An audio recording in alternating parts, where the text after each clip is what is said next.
تعالى في مقام آخر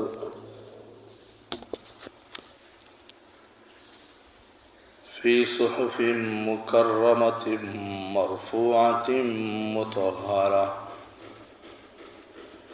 بأيدي سفرة كرام بررة.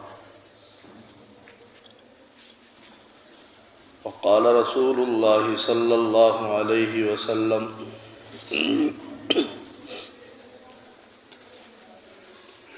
أحلم من أمتي معاوية. وقال رسول الله صلى الله عليه وسلم: يا معاوية إن وليتم الأمر فاتق الله. وقال رسول الله صلى الله عليه وسلم: قال لمعاوية: اللهم علمه الكتاب والحساب وقه العذاب. صدق الله وصدق رسوله النبي الكريم، ونحن على ذلك لمن الشاهدين ومن الشاكرين، والحمد لله رب العالمين. اللهم صل على محمد وعلى آل محمد كما صليت على إبراهيم وعلى آل إبراهيم إنك حميد مجيد. اللهم بارك على محمد وعلى آل محمد كما باركت على إبراهيم وعلى آل إبراهيم إنك حميد مجيد.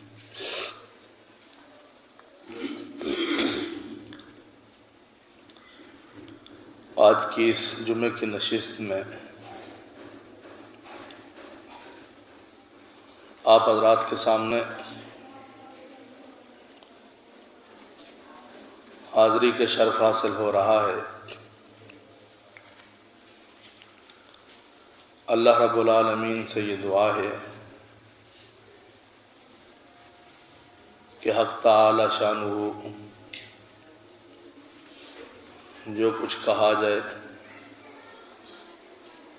اس پر ہم سب کو عمل کی توفیق عطا فرما دیں۔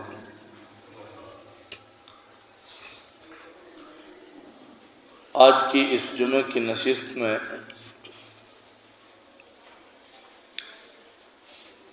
آپ حضرات کے سامنے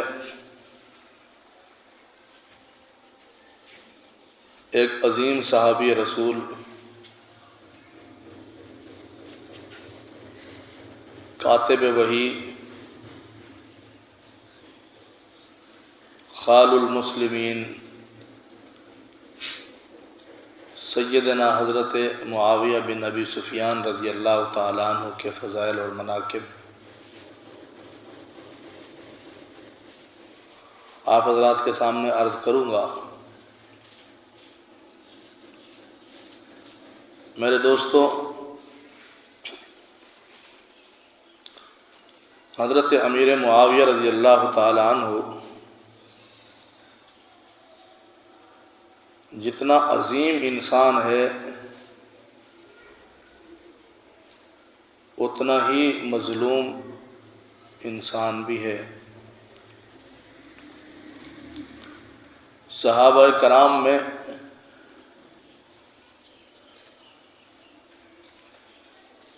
سب سے زیادہ مظلوم صحابی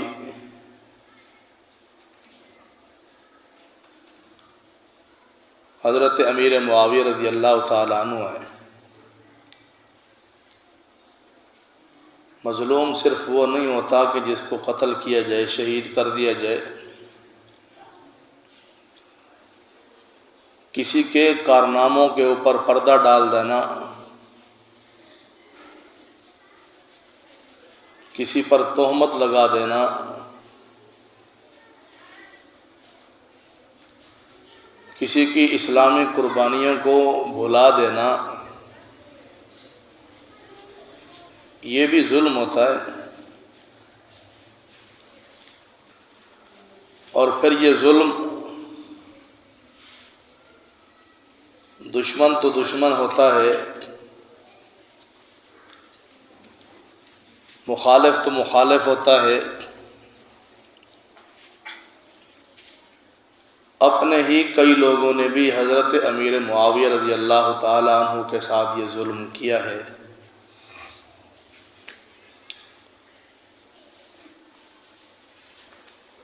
اور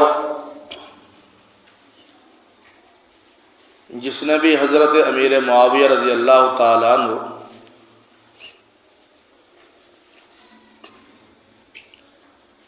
آپ کے خلاف اگر کچھ لکھا ہے تو اس نے تاریخ کا سہارا لیا ہے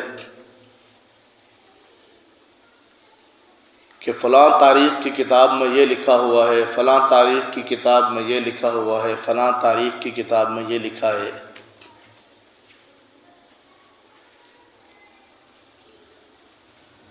حالانکہ عجیب بات یہ ہے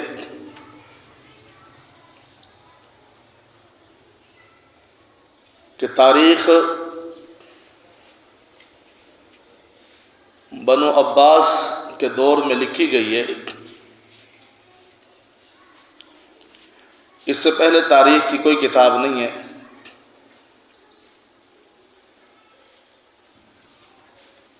تاریخ جو مرتب ہوئی ہے وہ بنو عباس کے دور میں ہوئی ہے، خلافت عباسیہ میں ہوئی۔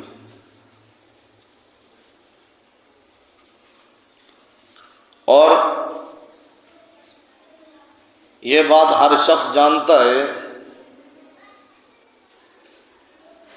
کہ بنو عباس جو تھے وہ بنو امیہ کا تختہ الٹ کر کے آئے تھے۔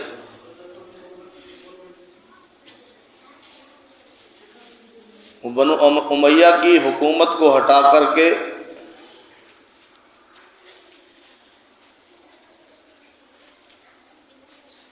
بنو عباس نے اپنی حکومت قائم کی تھی۔ تو جب بھی کوئی حکومت آتی ہے تو وہ پچھلی حکومتوں کے گیت نہیں گاتی، وہ پچھلی حکومتوں کی تعریفیں نہیں کیا کرتی،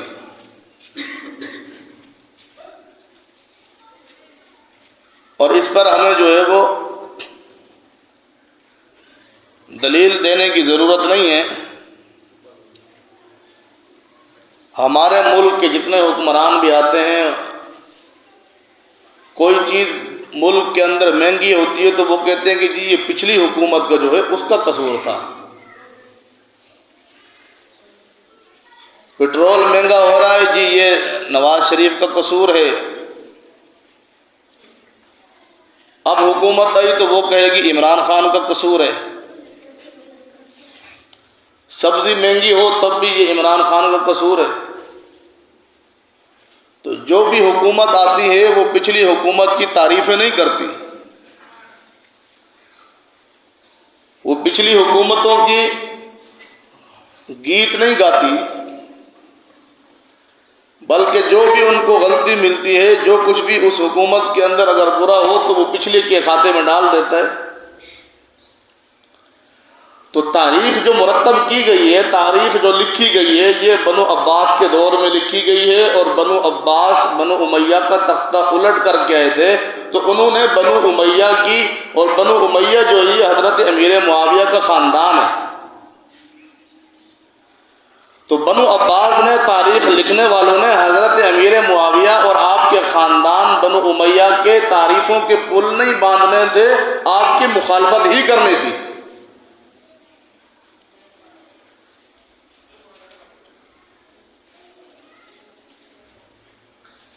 اور جتنی بھی تاریخ کے اندر خاندان بنو امیہ یا حضرت امیر معاویہ رضی اللہ تعالی عنہ یا آپ کے والد یا آپ کے والدہ کے متعلق جتنی بھی باتیں لکھی گئی ہیں وہ بغیر سند کے ہیں، ان کی کوئی سند نہیں ہے۔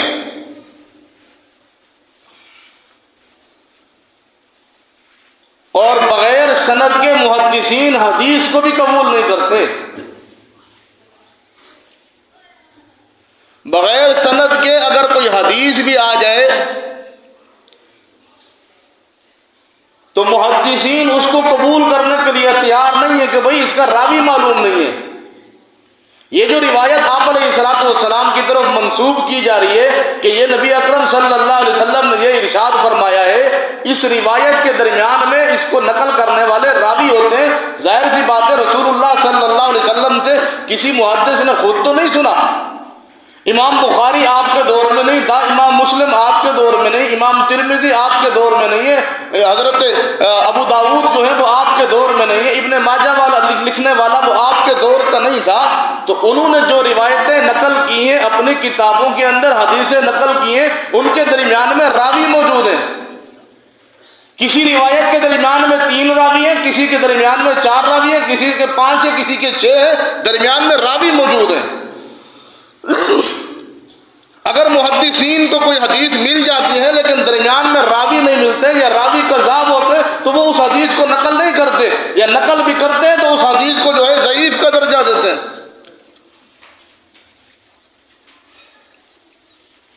تو حیرانگی تو اس بات پر ہے کہ حدیث بغیر سند کے نہیں لی جا رہی، کہتے ہیں یہ حدیث ضعیف ہے، یہ موضوع روایت ہے، یہ من گھڑت روایت ہے،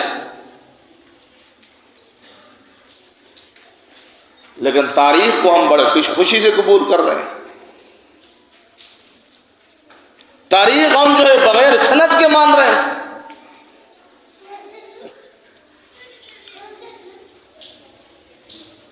حضرت امیر معاویہ رضی اللہ تعالیٰ عنہ کے متعلق جتنی باتیں بھی لکھی گئی ہیں وہ ساری کی ساری تاریخ میں ہیں، اور تاریخ بغیر سند کے ہیں۔ تو لہذا تاریخ کی باتیں اگر امیر معاویہ کے خلاف آ جائیں گے ہم اس کو ماننے کے لیے کبھی بھی تیار نہیں ہیں۔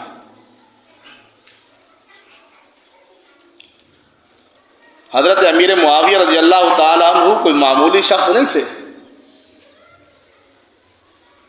آپ کا مقام اور مرتبہ کوئی عام مرتبہ نہیں ہے۔ حضرت عبداللہ ابن مبارک رحمۃ اللہ علیہ یہ محدثین میں یہ واحد محدث ہے۔ جتنے بھی محدثین گزرے ہیں ان محدثین کے اندر یہ واحد محدث ہے جس کے اوپر کسی نے اعتراض نہیں کیا، جس کے اوپر کسی نے جرح نہیں کی ہے، یعنی سب نے اس کو متفقہ مانا ہے کہ یہ ابن مبارک جو ہے عبداللہ ابن مبارک یہ متفقہ محدث ہے، اس کے اوپر کسی نے جرح بھی نہیں کی ہے، کسی نے اس کے اوپر اعتراض نہیں کیا۔ عبداللہ ابن مبارک سے کسی شخص نے پوچھا کہ حضرت آپ یہ بتائیں کہ حضرت امیر معاویہ رضی اللہ تعالیٰ عنہ افضل ہیں یا عمر بن عبدالعزیز رحمۃ اللہ علیہ افضل ہیں؟ پہلے تو آپ یہ سنو کہ عبداللہ ابن مبارک کون تھا۔ ایک مرتبہ راستے میں اپنے شاگردوں کے ساتھ کہیں جا رہے تھے،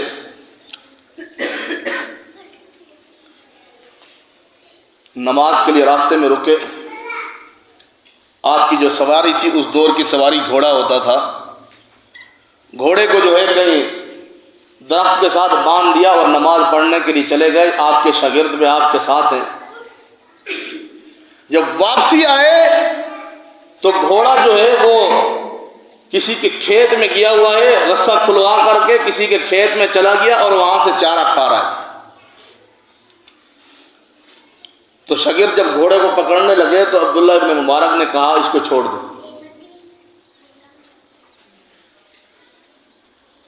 کیا کہا؟ اس کو چھوڑ دو۔ شاگرد نے کہا گھوڑے کے بغیر کیسے سفر کریں گے؟ آپ اپنا گھوڑا چھوڑ کر کے جا رہے ہیں؟ تو عبداللہ ابن مبارک رحمۃ اللہ علیہ نے جو جواب دیا وہ جواب ذرا سنو۔ عبداللہ ابن مبارک کہنے لگے جس گھوڑے کے پیٹ کے اندر مالک کی اجازت کے بغیر چارہ جو ہے کھایا ہوا چارہ اس کے پیٹ میں موجود ہو، ایسے گھوڑے کے اوپر عبداللہ ابن مبارک سواری نہیں کیا کرتا، لہٰذا اس کو یہی چھوڑ دو۔ اس کو چھوڑ کر کے چلے گئے۔ یہ عبداللہ ابن مبارک۔ ان سے کوئی شخص پوچھتا ہے کہ امیر معاویہ افضل ہے یا عمر بن عبدالعزیز افضل ہے؟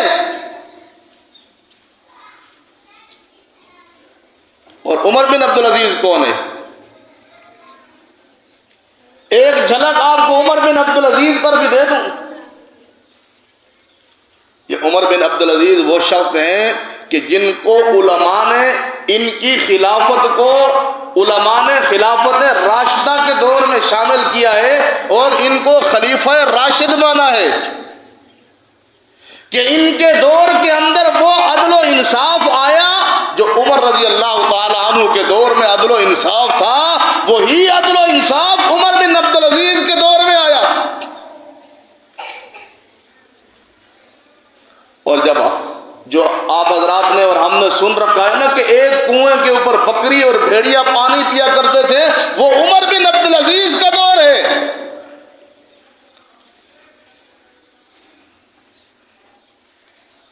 خلیفہ راشد جس کے دور کے اندر صحابہ کی یادیں تازہ ہوئی، خلافت راشدہ کی یادیں تازہ ہوئی، ہزاروں میلوں پر جس کی حکمرانی پھیلی ہوئی ہے، عید کے دن جب اپنے گھر میں آتے ہیں تو ان کی بچیاں جو تھی، ان بچیوں نے اپنے چہرے کے اوپر جو ہے پردہ ڈال لیا، اپنے چہرے کے اوپر کپڑا ڈال دیا۔ تو عمر بن عبدالعزیز نے اپنی گھر والی سے پوچھا کہ آج بچیوں کو کیا ہوا ہے، عید کا دن ہے، اپنے منہ کے اوپر انہوں نے کپڑا رکھ لیا ہے۔ تو گھر والی نے جواب دیا کہ عید کا دن تھا، ہمارے گھر میں کھانے کے لیے کچھ نہیں تھا، بچیوں نے پیاز کے ساتھ کھانا کھایا ہے، پیاز کے ساتھ روٹی کھائی ہے، اس لیے انہوں نے کپڑا رکھا کہیں بابا جان کو پیاز کی بدبو نہ آئے۔ یہ عمر بن عبدالعزیز ہے تو خلیفہ راشد، ہے تو امیر المؤمنین، ہے تو خلیفۃ المسلمین، ہزاروں میلوں پر حکمرانی ان کی پھیلی ہوئی ہے، اور اپنے گھر کا یہ حال ہے۔ تو کسی شخص نے پوچھا عبداللہ ابن مبارک سے کہ عمر بن عبدالعزیز افضل ہے یا امیر معاویہ؟ تو حضرت عبداللہ ابن مبارک رحمۃ اللہ علیہ نے فرمایا امیر معاویہ رضی اللہ تعالی عنہ جس گھوڑے کے اوپر سواری کیا کرتے تھے، اس گھوڑے کے پاؤں کے نیچے جو مٹی تھی، امیر معاویہ کے پاؤں کے نیچے نہیں، جس گھوڑے پر یہ سواری کیا کرتے ہیں اس گھوڑے کے پاؤں کے نیچے جو مٹی ہے، وہ مٹی اڑ کر کے امیر معاویہ کے ناک میں نہیں، وہ اس گھوڑے کے ناک میں چلی جاتی ہے۔ فرمایا یہ مٹی بھی عمر بن عبدالعزیز سے افضل ہے، امیر معاویہ تو دور کی بات ہے۔ امیر معاویہ تو بڑی شخصیت ہے، یہ مٹی بھی افضل ہے۔ تو حضرت امیر معاویہ رضی اللہ تعالی عنہ کوئی معمولی شخصیت نہیں ہے کہ ہم تاریخ کی باتوں کو مان کر کے حضرت امیر معاویہ کے خلاف ہو جائے۔ بعض لوگوں نے کہا کہ جی یہ نام ہی غلط ہے، معاویہ بھی کوئی نام ہوتا ہے، معاویہ کا معنی غلط ہے۔ مجھے دشمنوں سے اختلاف نہیں ہے، مخالفوں سے اختلاف نہیں کر رہا، میں اپنوں سے اختلاف کر رہا ہوں کہ ہمارے ہی کچھ لوگ ہیں جن کا تعلق ہمارے مسلک سے، ہمارے مذہب سے تعلق رکھنے والے، ان کی عقل پر پردہ آ گیا ہے۔ وہ کہنے لگے، جب کراچی کے ہمارے دعوت اسلامی کے عظیم رہنما مولانا الیاس قادری رحمۃ اللہ علیہ، قادری دامت برکاتہم العالیہ، جب انہوں نے اپنے پوتے کا نام امیر معاویہ رکھا اور انہوں نے اعلان کیا، اس نے کہا کہ مجھے جتنی بھی مسجدیں ملیں گی اتنی تعداد کے اندر میں تمام مساجد کا نام فضان معاویہ رکھوں گا۔ تو اس کے جواب میں کسی نے کہا کہ معاویہ بھی کوئی نام ہے؟ معاویہ بھی کوئی نام ہوتا ہے؟ معاویہ کا تو معنی ہی غلط ہے۔ ان کی عقل پر پڑتا ہے، معاویہ کا نام اگر غلط ہوتا تو رسول اللہ صلی اللہ علیہ وسلم اس نام کو کبھی برداشت نہ کرتے۔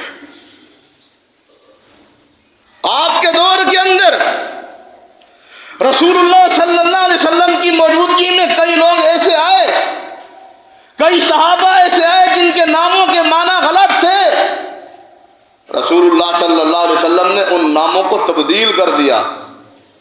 کئی مثالیں موجود ہیں۔ ایک صحابی آئے، ان کا نام زید الخیل تھا، آپ علیہ الصلوۃ والسلام نے اس کا نام تبدیل کر کے زید الخیر رکھ دیا۔ خیر گھوڑے کو کہتے ہیں، کہا خیر، خیر برکت والی خیر، خیر کا معنی جو ہے وہ اچھا معنی ہے، خیل سے تبدیل کر کے اس کا نام خیر رکھ دیا۔ اس طرح کی کئی مثالیں موجود ہیں۔ معاویہ کا معنی، کسی نے کہا معاویہ کا معنی جو ہے کتے کے بھونکنے کو نعوذ باللہ معاویہ کہتے ہیں۔ میں نے کہا آپ نے معاویہ کا جو ہے معنی غلط کیا ہے، آپ کو جو ہے وہ نحو اور صرف سے آپ کی جو ہے واسطہ نہیں ہے۔ معاویہ جو ہے اس میں مفاعلہ کا باب مفاعلہ سے ہے، اس کا یہ ثلاثی مجرد نہیں ہے، آپ نے ثلاثی مجرد کا معنی کیا ہے، یہ ثلاثی مزید میں آتا ہے، اور اس کا معنی جو ہے وہ اس ستارے کو کہتے ہیں۔ معاویہ وہ ستارہ ہے، معاویہ وہ چمکتا ہوا آسمان پر ستارہ ہے جس کو دیکھ کر کے کتے بھونکتے ہیں، اس کو معاویہ کہا جاتا ہے۔ تبھی تو یہ وہ صحابی ہے کہ جب اس کا نام لو، سامنے والے کا جو ہے پتہ چل جاتا ہے، ایک سرے ہو جاتی ہے کہ اس کے دل کے اندر کیا ہے۔ صحابہ کے متعلق باقی صحابہ کی باتیں کرو گے، وہ کچھ نہیں کہے گا، مجلس میں بیٹھا رہے گا، خاموش رہے گا، لیکن جب معاویہ کا تذکرہ آئے گا اس کو جو ہے انگارہ لگ جائے گا، وہ جو ہے اس کو بخار لگ جائے گا، اس کے چہرے پر جو ہے ورم آ جائے گا، اس کے ماتھے کے اوپر جو ہے بل آ جائیں گے۔ یہ معاویہ نام ہی ایسا ہے، اس کا معنی ہی یہی ہے جس کو دیکھ کر کے کتے بھونکنے شروع کر دیں۔ تو حضرت امیر معاویہ رضی اللہ تعالیٰ عنہ بعد نے کہا، حضرت امیر معاویہ کا جو ہے والد جو تھے، والد ٹھیک نہیں تھے، حضرت ابو سفیان، ان کے متعلق باتیں کرنا شروع کر دی۔ حضرت ابو سفیان، آپ کو بتاؤں، ابو سفیان وہ شخص ہے کہ زمانہ آپ علیہ الصلوۃ والسلام نے جب ابتدائی دور کے اندر نبوت کا اعلان کیا، ابو سفیان اس وقت تک ایمان نہیں لائے تھے، اس کے باوجود بھی اگر آپ علیہ الصلوۃ والسلام کو راستے میں اگر کوئی پتھر مارتا، آپ علیہ الصلوۃ والسلام کو اگر کوئی تکلیف پہنچاتا، تو ابو سفیان کا گھر رسول اللہ صلی اللہ علیہ وسلم کے لیے ٹھکانہ بن جایا کرتا تھا۔ ایک مرتبہ آپ کی بچی، آپ کے رسول اللہ صلی اللہ علیہ وسلم کی بچی کو ابو جہل نے جو ہے تھپڑ مارا، وہ آ کر کے اپنے والد کے پاس آئی، پیغمبر صلی اللہ علیہ وسلم کے پاس آ کر کے انہوں نے شکایت کی کہ ابو جہل نے جو ہے مجھے تھپڑ مارا ہے۔ آپ علیہ الصلوۃ والسلام نے فرمایا، جاؤ چچا ابو سفیان کے پاس جاؤ، ان سے جا کر کے یہ بات کہو۔ ابو سفیان کے پاس جب وہ گئی، جا کر کے انہوں نے بتایا تو ابو سفیان کھڑا ہوا اور ابو جہل کی مجلس میں گیا اور اس بچی سے کہا کہ اس کے منہ کے اوپر زور سے تھپڑ مارو۔ اس نے جب وہ تھپڑ مارا، واپسی آ کر کے رسول اللہ صلی اللہ علیہ وسلم کو بتایا، آپ علیہ الصلوۃ والسلام نے حضرت ابو سفیان کے لیے دعائیں کی ہیں۔ اور یہ وہ صحابی ہے کہ ایک جنگ کے اندر ان کی آنکھ کا اندر جو ڈھیلا ہے، تیر لگا، وہ آنکھ کا ڈھیلا باہر آ گیا، آپ علیہ الصلوۃ والسلام نے اپنے ہاتھ مبارک سے اس ڈھیلے کو واپسی اپنی جگہ پر رکھا، وہ ڈھیلا ٹھیک ہو گیا۔ اور ابو سفیان فرماتے ہیں کہ جب رسول اللہ صلی اللہ علیہ وسلم نے میرے اس آنکھ کے ڈھیلے کو واپسی اپنی جگہ پر رکھا، مجھے ایسا نظر آتا ہے پہلے اس آنکھ سے مجھے کچھ نہیں نظر آتا تھا، اب مجھے دور تک جو ہے وہ آنکھ کو جھپکا کر دیکھنے کی ضرورت نہیں پڑتی ہے، مجھے صاف اور شفاف نظر آتا ہے۔ یہ ابو سفیان وہ شخص ہے۔ ایک کہنے لگا، حضرت امیر معاویہ کی والدہ جو ہے نا وہ ٹھیک نہیں ہے، اس نے غلط کام کیے ہیں۔ کیا کیا؟ آپ نے بھی سنا ہوگا۔ کہنے لگا کہ اس نے رسول اللہ صلی اللہ علیہ وسلم کے چچا حضرت حمزہ کا کلیجہ چبایا ہے، یہ آپ نے بھی سنا ہوگا۔ ہمارے مبلغ جو ہیں، ایک بہت بڑے مبلغ ہیں، انہوں نے بھی کئی دفعہ اپنے بیان میں یہ کہا کہ انہوں نے کلیجہ چبایا ہے۔ اور وحشی بن حرب جو ہے وہ غلام تھا، حضرت امیر معاویہ کی والدہ، ان کا نام ہند ہے، ہند کا غلام تھا، اس نے حکم دیا جاؤ رسول اللہ صلی اللہ علیہ وسلم کے چچا کو قتل کرو اور قتل کر کے ان کے کلیجہ جو ہے نکال کر کے لاؤ، دل نکال کر کے لاؤ،